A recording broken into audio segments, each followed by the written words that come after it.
waaqayyoo keenyaaf haa ta'u. Egaa barumsa mata duree waaqayyoon jaallachuu jedhu walii wajjiniin barachuudhaanitu guyyoota kana dabarsina. Waaqayyoon jaallachuu kan jedhu mata duree kana mata duree bal'aa yoo ta'e illee akkaataa itti sagantaa kana keessatti xumuruu dandeenyuun walitti qabuudhaan kan nuyi barannu jechuudha. Galanni waaqayyoof haa ta'u. Hiikaansaa waaqayyoon jaallachuu jechuun maal akka ta'e walii wajjiniin ilaallee adeemsa isaa hundumaas immoo walii wajjiniin barachuu itti fufnaa jechuudha. Sagalee waaqayyoo kuni mata dureen waaqayyoon jaallachuu jedhu kun hiikni isaa gabaabaadhumatti waaqayyoon jaallachuu jechuun afaan isin jaalladha jechuudhaan kan xumuramu miti. Nama tokko yoo argitanii waan baay'eema isin mararuu fi jechuma isin jaalladha jedhuuni jettanii fi dhuguma jaallattu miti. Namni gaafa ani isin jaalladha jettaniini dhuguma na jaallata, dhuguma na jaallatti jedhee isin amanuu danda'a. Isin shakkuus danda'a. Isinis immoo dhuguma garaa keessan keessaati nama jaallattan sanatti jaalala keessan mul'istan ta'uu danda'a.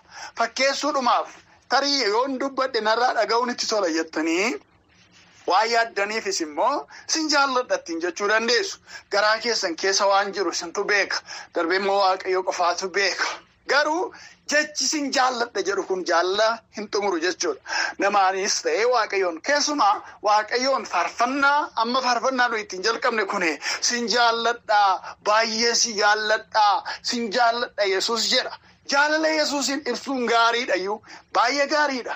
Seexanaan sin jaalladha jechuurra seexanaa wajji walii galuurra seexanni fira kooti jechuurra waaqayyoon waaqa ofiitiin ati jaalallee kooti michuu kooti sin jaalladha dani jaalladhuu fi arraba ofiitiin ibsuun waan gaariidha. Garuu kun xumura miti, kun raawwii miti, kun jecha kana hin mirkaneessu jechuudha. Inni jaalala guddaadhaan biyya lafaa ilma isaatiin jaallateera, gochaadhaan jaallateera waaqayyo. Waaqayyo maalummaa jaalalaa yeroo ibsu biyya lafaa kana ilma tokkicha qabuun jaallate. Gochaadhaan jaallate, raawwiidhaan jaallate, hojjetee agarsiiseetu jaallate. Sinan jaalladha uummati biyya lafaarra jirtan jedhee xalaa duwwaa barreessuudhaan, sagalee duwwaa erguudhaan, voisii duwwaa rikaardi gochuudhaan, viidiyoo hojjechuudhaan duwwaa kan fixatu hin taane hojiidhaan agarsiisuudhaan kan inni xumure, kan inni agarsiise. Wangeela Yohaannis boqonnaa 3:16 irratti sagalee waaqayyoo keessadha. Waaqayyo akkasitti tokkicha ilma isaa hamma kennuufitti biyya lafaa jaallate, kun immoo isatti kan amanu hundinuu jireenya bara baraa haa qabaatuuf malee habaduuf miti jedha. Waaqayyo akkasitti jedha. Tokkicha ilma isaa hamma kennuufitti biyya lafaa maal godhee? Biyya lafaa jaallatee jedha. Kun immoo sababii maaliitiifidha? Namni isatti amanu hundumtuu akka hin banneef, akka jiraatuuf, akka hin duuneef jedheeti jedha. Maqaan waaqayyoodhaa haa ulfaatu. Kun egaa jaalalli waaqayyoo maaliin agarsiise biyya lafaa? Ilma isaatiin, ilma isaa kennuufiidhaan. Ilmi isaa Yesuus Kiristoos waaqummaa isaa utuu ulfina isaatiin waaqarra jiraatu gadi bu'ee nama ta'ee, nama uffatee jireenya kiraayisisii dhalli namaa biyya lafaa irratti argu argee sanarrayyuu darbee hamma du'a fannootti abboomamaa ta'ee hamma du'ee hamma awwaalamutti ga'e. Kun jaalala guddaadha. Ilma isaa tokkichadha. Ilma baay'ee, ijoollee baay'ee utuu qabaate iyyuu namni ilma isaa, mucaa isaa du'atti kennuun inuma dhukkubsa. Kun garuu ilma tokkicha qabu waaqayyo abbaanii kennuudhaaf biyya lafaatii fi kanaan jaalala isaa mul'isee jechuudha. Maqaan waaqayyoo keenyaa bara baraan haa ulfaatu. Egaa jaalalli nutis warri inni jaallatu isa jaallachuun nurraa eegama. Warri inni jaallate, warri inni jaalala agarsiises isa jaallachuun irraa eegama. Jaalala waaqayyo nu barsiiseera. Maal gochuudhaan? Ilma isaa tokkichaanii jaalala nutti agarsiiseera. Maqaan isaa teessoo isaa isa olaanaa irratti bara baraan haa ulfaatuuti. Garuu immoo fudhachuu duwwaa miti, jaalalli kennuus immoo gaafata. akkuma inni nu jaallate nus deebisnee jaalala itti agarsiisuudhaan jaallachuun nurra jiraata jechuudha. Jaalala itti agarsiisuudhaan jaalala inni nuu kenne deebisnee kennuufiidhaan isa jaallachuun nurra jiraata jechuudha. Sagalee Waaqayyoodhaa keessa deebii boqonnaa 10 lakkoofsa 12 irratti akkasidha. Ammas yaa Israa'el Waaqayyoon gooftaa kee sodaachuu karaa isaa hundumaarra adeemuu isa jaallachuu garaa kee guutuudhaan jireenya kee guutuudhaan Waaqayyo gooftaa kee hojjechuu malee Waaqayyo gooftaan kee maal sirraa barbaada jedha. Keessa deebii boqonnaa 10 lakkoofsa 12 irra jira dubbiin kun. Waaqayyo maal sirraa barbaada jedha. Maalidha amma nuti biyya lafaa kanarra warri jiraannu jaalala namoota akka keenyaatiif qabnu kan agarsiifnu waa gochuufiidhaanidha. Yookiin qabeenyaa kennuufiidhaan yookiin immoo gargaarsa wayii gargaaruudhaan kanaan jaalala keenya argina. Mana keenyatti waamnee affeeruudhaan itti uwwisuudhaan nyaachisuudhaan gammachiisuudhaan jaalala qabnuuf agarsiifnu. Waaqayyo hafuura kanarratti Waaqayyoodha. Jaalalli nuti agarsiifnu kuni akka jaalala isa biyya lafaa kanaa waan qabatamaa akkasii kanaan karaa nu ittiin jaalala Waaqayyoof qabnu agarsiifnu hin jiru. Waaqayyo ofii isaatii jechuudha. Namoota akka keenyaa gargaaruudhaan isaan Waaqayyoon gammachiisuun waa tokko ta'ee nama akka keenyaa gammachiisuun waa tokko ta'ee Waaqayyoon garuu karaan ittiin gammachiisanii sagalee isaa keessatti kunoo kanaan kaa'amee jira. Waaqayyoon gooftaa kee sodaachuu karaa isaa hundumaa irra adeemuu isa jaallachuu garaa kee guutuudhaan jireenya kee guutuudhaan Waaqayyo gooftaa keef hojjechuu malee Waaqayyo gooftaan maal sirraa barbaada jedha. Wanti Waaqayyo nurraa barbaadu isaan kana duwwaadha. Maal gochuu isa jaallachuu nurraa barbaada. Jaalalli isaa garaa keenya nyaachuu, jaalalli isaa jireenya keenya booji'uu, jaalalli isaa jireenya keenya kontirool gochuu nurraa barbaada Waaqayyoon keenya. Isa kana nurraa fedha. Wanti inni nurraa barbaadudha. Akkamittiin Waaqayyoon jaallachuu dandeenya isa yerootti dhufna. Garuu kun waan akkuma jaallatamne isa jaallachuu qabna jechuudha. Waaqa akka kanatti jaalaluutti agarsiise nus jaallachuutu nurra jiraata jechuudha. Akkamittiin Waaqayyoon jaallatu ree? Jaalalli dhugaan gooftaan itti gammadu yoo maal godhani jechuudha gaaffiin kun. Yoo akkamittiinitu Waaqayyoon jaallachuun danda'ama isa jedhu jaalalli dhugaan gooftaan itti gammadu yoo maal godhanidha isa jedhudha. Qabxiilee kanarratti qabxii murtaa'aa ilaalla kutaa tokkoffaa kana keessatti. Inni jalqabaa akkamittiin gooftaa jaallanna isa jedhuu fi garaa guutuudhaan jaallachuudha. Garaa guutuudhaan. Irra keessoo miti fakkeessaa miti wal ilaalanii miti. Namni baay'een saabima gooftaa jaallatuuf konfiraansii dhufettanii yaaddu. Namni baay'ee saabima jaalalli gooftaa isa jaallatuuf waldaa keessa taa'a jettanii yaaddu. Onlaayinii irrattis ta'ee waldaa lafarraa keessatti namni sababima jaalalli Waaqayyo garaa isaa guuteef jechatu deemee waldaatti deddeebi'ee irbaata qulqulluu fudhatee faarfatee waaqeffatee galattanii yaaddu. Harki caalaan namootaa nama waan sodaatuuf namumti maallaan jedhaadhaaf deddeebi'a. Mana keessaa yoon waldaa dhiisee mana ciisaa oolee maallaan jedha namni. Abbaan koo haati manaa koo abbaan manaa koo maallaan jedha.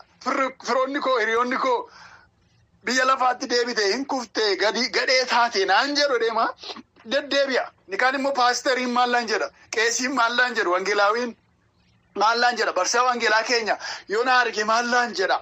Koreen maallaan jedha. Geggeessitoonni maallaan jedhu jedheetu joora malee garaa isaa keessaati jaalalli Waaqayyo isa liqimsee gooftaa koo naqee waaqeffadhaa akka Daawit jedhe sana kottaa gara mana Waaqayyootti adeemna deemna yeroo naan jedhan nan gammade akka inni jedhu sana jaalalli Waaqayyo garaa isaa booji'ee gammachuudhaan mana Waaqayyootti deddeebi'a miti harki caalaan namaa. Hofumaa irra keessumadha. Kanaaf waldaa keessa taa'ee yookiin moobaayilii isaa goroggoraa waldaa masalafarraa keessa jechuudha. Yookiin immoo yaadaan biyya biraa ta'a yookiin immoo astaayitii kennaa oola. Faarfataan kun itoo akka godheera ta'e wayyaa akkasitti uffataniiru ta'e kiiboordistiin sun itoo akkasitti xaabateera ta'e utuu immoo qeesiin akkas godheera ta'e inni beeksisa baase maaliif akka jedhe akkasituu jedheera ta'e inni lallabu sun xiksii kanatu akkasitti hiikeera ta'e itoo astaayitii kennuutu yaadaan nagaduutu guyyaan dhumee gara mana isaatiitti gala. Wanti konseptii tokko fudhatee hin galu. Yaada tokko fudhatee hin galu. qalbiin isaa achi hin jiru yaada kennaa oole jibbaa achi keessa taa'e nama jibbaa oola achi keessa taa'e faara badaa oola malee isaati gooftaa kootu karaa kanaan natti dubbachaa jira gooftaa kootu karaa kanaan na tuqaa jira gooftaa kootu karaa kanaan jireenya koo ijaaraa jira uffeedhee gooftaadhaan wajjiniin hariiroo cimaa uummatee miti baay'ee namaa kan deemu. Garuu jaalalli waaqayyo akkamitti isa jedhuu fi qabxii tokkoffaan maal jedhaa garaa guutuudhaan isa jaallachuudha. Garaa guutuu isa jaallachuu jecha jedhu duwwaadhaan hin xumurre jechuudha. Maaliin garaa guutuudhaan isa jaallachuudha.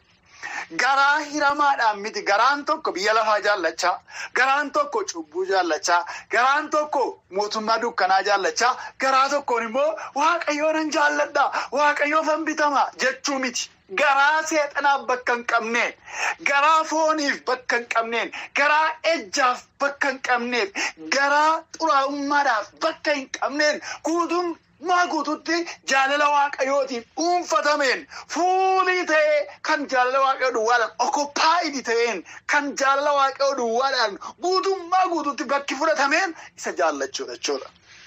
Waa'ee isa kanaa caafanni qulqullaa'aan kan jedhu keessa deebii 6:5 dubbii jiru.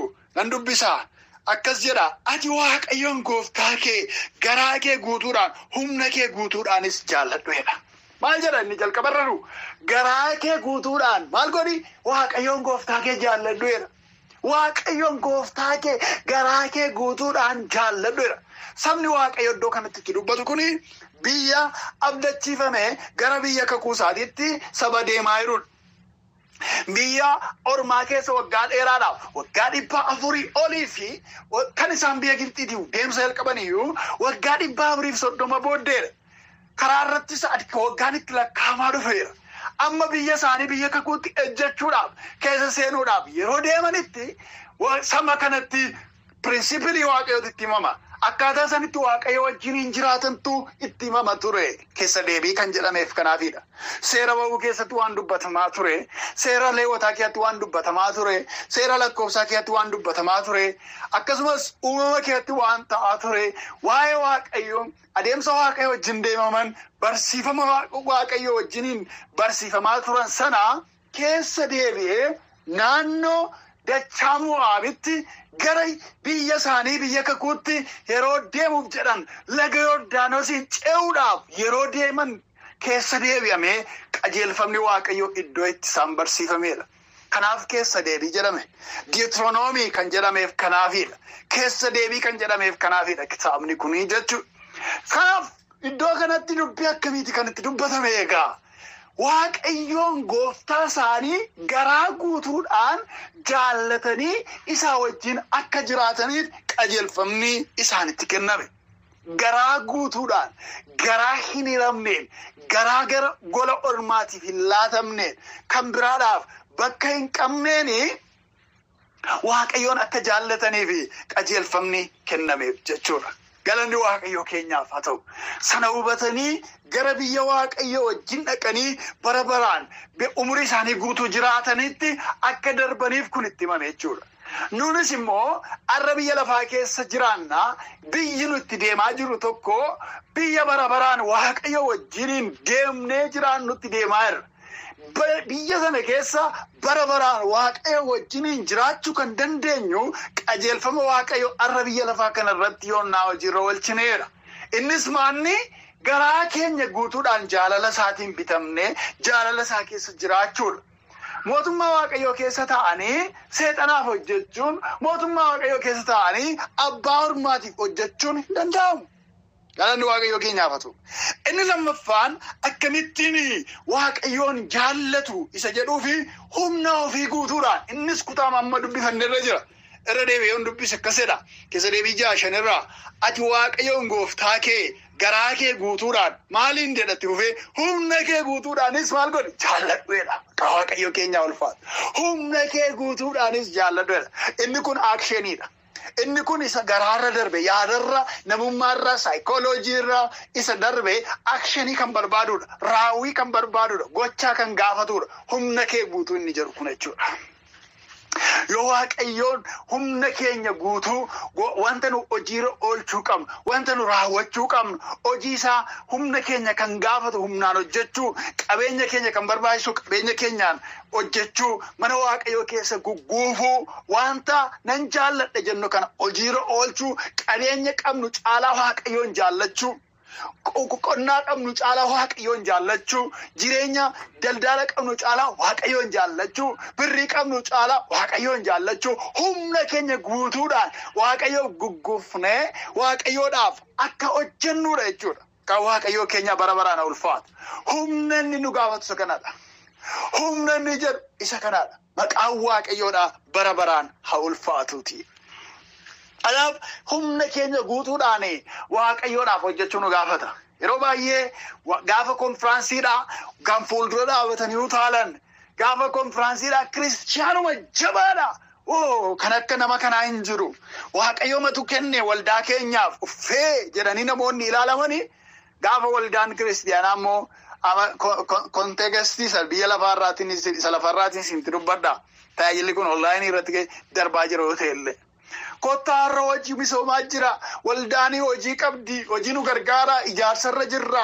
Meeshaa baachuudhaan ijaarsarratti qodaa buusuudhaan nu gargaara. Yookiin immoo baadiyyaatti immoo lafa qonnaa qabdi waldaa baay'een. Qonnaa waldaatu jira. Arra misooma akkasiitu jira. Gaafa akkasii qotiyyoo fidaa kottaa. Qonnaa akkasii irratti hirmaadhaa. Hojii akkasii hojjedhaa yonnaa jedhame kan naqxu waldaa guddaa gaafa sanbataa bakka ta'an hin qabne keessaa nama tokko lama sadiitu dhufa. Warri kaleessa gaafa konfiraansiidhaan fuulduraa utaalan humna kee guutuudhaan isa jedhu utaaluma duwwaadha se'u. Utaaluudhumaan dafquudhuma isheetti waldaa keessatti utaalan sanaan xumurama se'u. Humna kee guutuudhaan isheen jettu garuu wanta nuyi itti dadhabnee hojjennu dabalatee, qabeenya keenyaan isan hojjennu dabalatee, horii keenya isatti dadhabnee finne waaqayyoof kennuudhaan isan goonu dabalata jechuudha. Humna kee guutuun jedhu. Waan itti dadhabne, waan itti dafqine irraatii waaqayyoodhaaf laanna waan ta'eef. Inni kan biraan karaa nu ittiin jaalala waaqayyoof qabnu agarsiifnu, jaalalli waaqayyoodhaaf qabnu akkamittiin agarsiifna jedhu qabxiin sadaffaan immoo yaada garaa ofii dhagna qabachuudhaanidha. Akkamitti yaada garaa keenya dhagna qabachuudhaan.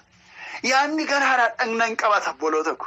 Sarkamsiishin inni jennu, girrizaat inni jedhamu, dhagna qabaa inni jedhamu biyya lafaa irratti kan hojjetu qaama namaa isa dhiiguu danda'u, qaama namaa yoo naakutan isa dhiiga buusuu danda'u dhagna qabaadha. Isatu dhagna qabaa jedhama.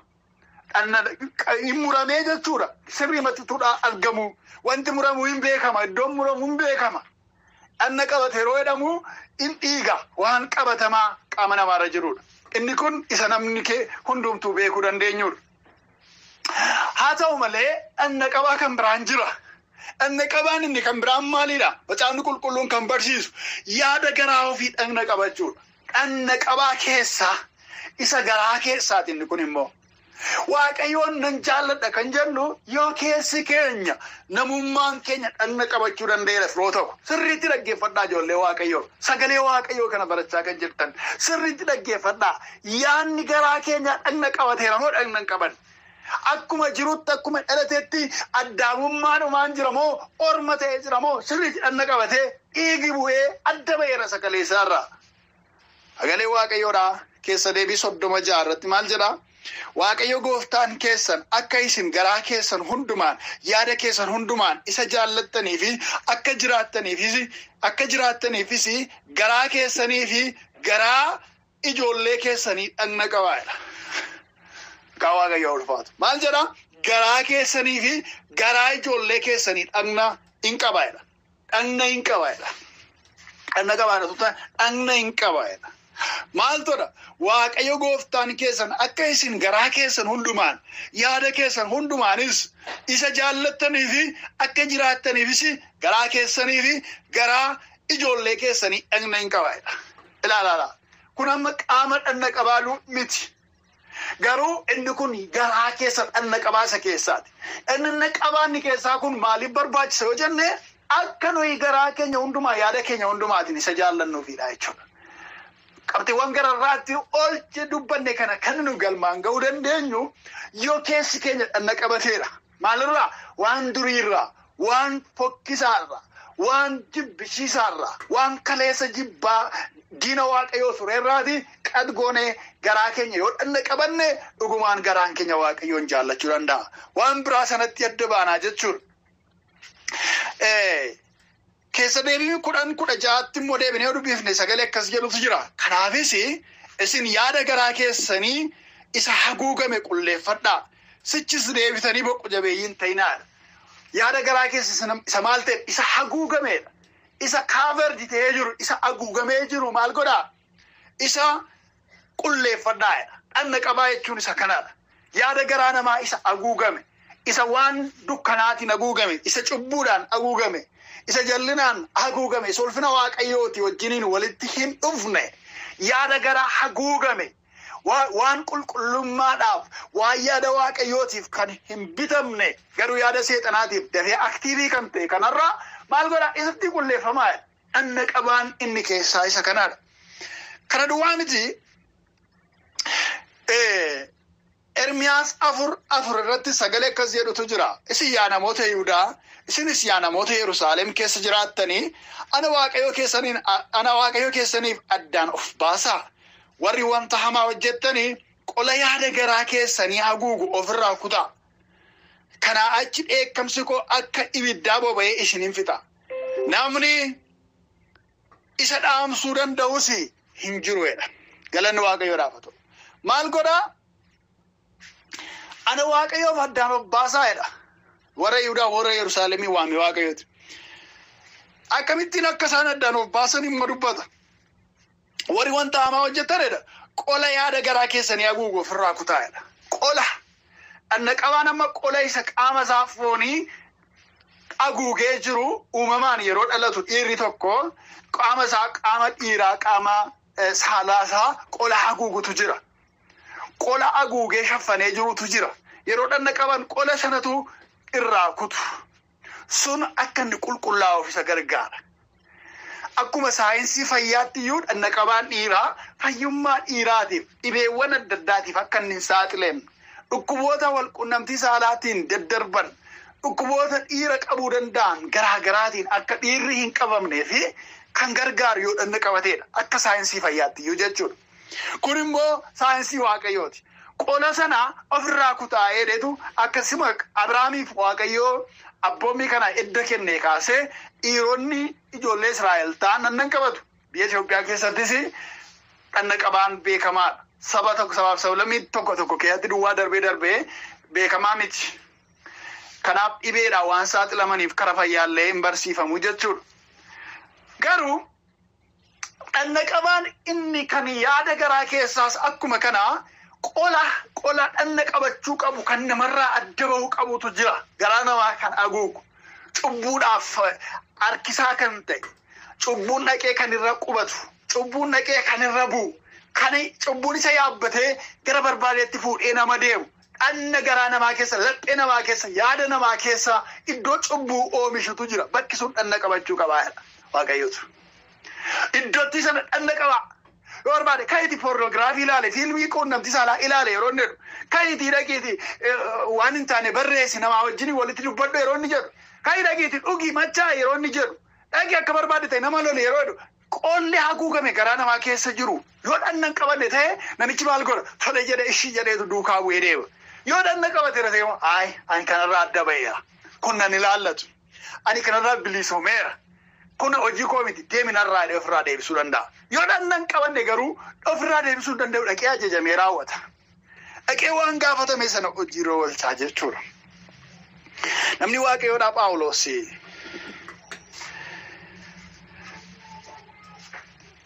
Roomaa 2:29 irratti akkas jedhee dubbatee ture. Namni keessa namummaa isaatii isa bakkeetti mul'anneen Yihuudii ta'e garuu Yihuudii dhugaadha. Dhanna qabaan yaada garaa namaas dhanna qabaa isa dhugaadha. Kunis hojii hafuura waaqayyooti malee hojii seerichaa isa caafamee miti. Namni akkasii kun waaqayyo biratti malee namoota biratti hin jajamuudha. Dhanna qabaa inni dhugaani, dhanna qabaa inni sirriini, dhanna qabaa isa isa garaa namaa keessaati. Dhagna qabaa isa dhugaadha. Dhagna qabaan yaada garaa namaa dhagna qabaa isa dhugaadha jedha. Galanni Waaqayyoof haa ta'u. Dhagna qabaan gosa adda addaa jira. Keessumaa yeroo kiristiyaanummaan barsiisi Kiristoos barsiifamuutti ka'u saboota warra Yihuudii hin taane warra Israa'eliin hin taane yeroo barsiisanii hin rakkatani waldaan kiristiyaanaa. Sababiinsaa kaalcherii isaaniitiin aadaa isaaniitiin samba Waaqayyo warri hin turre Israa'eliin faallaa warri turanii dhagna qabatan waan turaniifi yeroo wangeela dhaga'anii namootuma gurguddaa dhagna qabna moo hin dhiibne jedhu chaalenjii ture. Kanaaf warra Roomaa birattis warra Galaatiyaa birattis dhimmi kun qoramsa ture. Barsiisaa Phaawulos Roomaa keessatti barsiisu Galaatiyaa keessatti barsiisu chaalenjii yeroo sanaa kan bu'uureffatee fi hojii ergamootaa boqonnaa 15 irratti yeroo yaa'ii guddichi taa'e dhimmoota irratti mari'atame ajandaa mataa isa danda'e jechuudha kun. Dhagna qabatan immoo hadiisan warroonni reefamanan kun warri aadaan isaanii kanaan dura dhagna qabaa hin eeyyamne. Har'a yeroo gooftaa fudhatan dhagna qabatan moo hadiisan maal goonaa kan jedhu ajandaa guddaa ta'e jechuudha. Warri tokko tokko dhagna qabachuu qabu namuu guddaa ta'anii akkuma Abrahaam jedhaniitu barsiisuu jalqaban. Warri kaan immoo maaliif rakkiftu? Maaliif saba kana danqitu? Dhagna qabaa inni sirriin ikkoosa garaa ofiiti. Yoo Kiristoositti amanan cubbuurraa adda ba'u, bilisa ba'u, dhagna qabatu. Kanaaf Iisaa kan jedhu marii guddaa booddee walii galan jechuudha. Iddoo kanatti Phaawulos Roomaa boqonnaa 2:89 kanarratti kan inni jedhu isa kanaadha jechuudha. Dhagna qabaan inni sirriin, dhagna qabaa inni dhugaan, dhagna qabaa isa yaada garaa namaati. Isa yaada garaa ofii dhagna qabatanidha jedhee dubbata jechuudha. Kanaaf ijoollee Waaqayyoo karaa nuyi ittiin jaalala Waaqayyootiin bitamnee jaalala biyya lafaarraati bilisoomnee jiraachuu dandeenyu yeroo yaadi garaa keenya dhagna qabatudha. Mee of ilaalaa warri dubbii Waaqayyoo kan dhaggeeffatan yaadni garaa keenya dhagna qabateera. Cubbuudhaaf salphaatti saaxilamna moo cubbuudhaan morminee hidhii jennee darbuu dandeenya? Yoo cubbuun salphaadhumatti nu booji'ee gara barbaadeetti nu fuudhee deema ta'e yaadni garaa keenya dhagna qabachuu qaba qalbii keessan jijjiirradha. Yoo garuu bilisoomne cubbuu dinnee hidhii jennee darbaa yeroo ta'e yaadni garaa keenya dhagna qabateera. Kan nu dinqu jaalala Waaqayyooti malee jaalala biyya lafaa miti. Jaalala foonii miti. Jaalala seexanaa miti jechuudha. Kan nu ajaa'ibu kan nu hoogganu jaalala Waaqayyooti jechuudha. Kanaaf yaadni garaa keenya dhagna qabachuudhaan isaaf dhagna qabachuudhaanitu maal ta'uu dandeenya jechuudha. Jaalala Waaqayyoo agarsiisuu dandeenya jechuudha. Akkasittiin Waaqayyoon jaallachuu dandeenya. Haala kanaan Waaqayyoon jaallachuu akka dandeenyuuf isaaf isa jaallannee immoo gaarummaa isa jaallachuu keessa jirutti ba'uu akka dandeenyuuf Waaqayyo gooftaan ayyaanuuf baayisu dubbii isa dhageenya kan nuuf eebbisu maqaa isaatiif jedhee ameen. Gooftaa walii wajjin galateeffannee kutaa tokkoffaa guyyaa irraa kana xumurra. Gooftaa jaalala kee isattiin nu jaallatte jaalala agaappee jaalala haala irratti nu hundoofne kanaaf galanni siif haa ta'u. Jaalala isa ittiin nu jaallatte kanaan nu akkasiinis ta'e nama hundumaa jaallannuuf immoo dubbii keetiin nu qopheessaa waan jirtuuf maqaan kee bara baraan akka kabajamu. Akka dubbii kee kanaatti siif bitamuudhaan jaallachuudhaan siif amanamuudhaan akka jiraannuuf maqaa gooftaa maqaa Yesuusiin nu gargaari. Sagantaa kana keessatti dhaloonni barumsa kana baratan waan isaan fudhatanii galan bifa kaleessa si jaallatan caalaa haala kaleessa si jaallatanii alatti jaalala dinqisiisaadhaan siif bitamuudhaan akka galaniif maqaa Yesuusiin jaalala keenaaf haa ta'u. Fedha keenaaf haa ta'u. Namni sagalee kana dhaggeeffate namni konfiraansii kana keessa jiru jaalalanni ammaan booda siif qabu isa yeroo kamiitiin iyyuu akka hin madaalamne jaalala guddaa hojii fannoo hojjetteef bitamee gammachuudhaan akkasii wajjin jiraatuuf nama sagalee kee kana dhaggeeffatu gargaara. Obboleessa koo obboleettii koo tajaajilamaa gargaara. Kana waan gooteef ulfaadhu yeroo keenya asirratti ulfaadhu hojii kana irratti hirmaachaa kan jiran waldoo geggeessota waldatti tajaajiltoota waldatti dabalatee tajaajilaaf bakka garaa garaati kan dhufan hundumaaf ayyaanni haa baay'atu gargaarsi kee irratti haa daddabalamu. Gooftaa keenya fayyisaa keenya Yesuusiitiin ameen. Waaqayyo isin haa eebbisu eebbifamaa. kutaa lammaffaadhaanii bora walitti deebina nagaa waaqayyootiin tura hammasitti eebbifama. Sagalee waaqayyoo isa barattan kan ammoo namoota kam biroodhaaf qooduu hin dandeessu. Gooftaan isinii wajjin haa ta'u.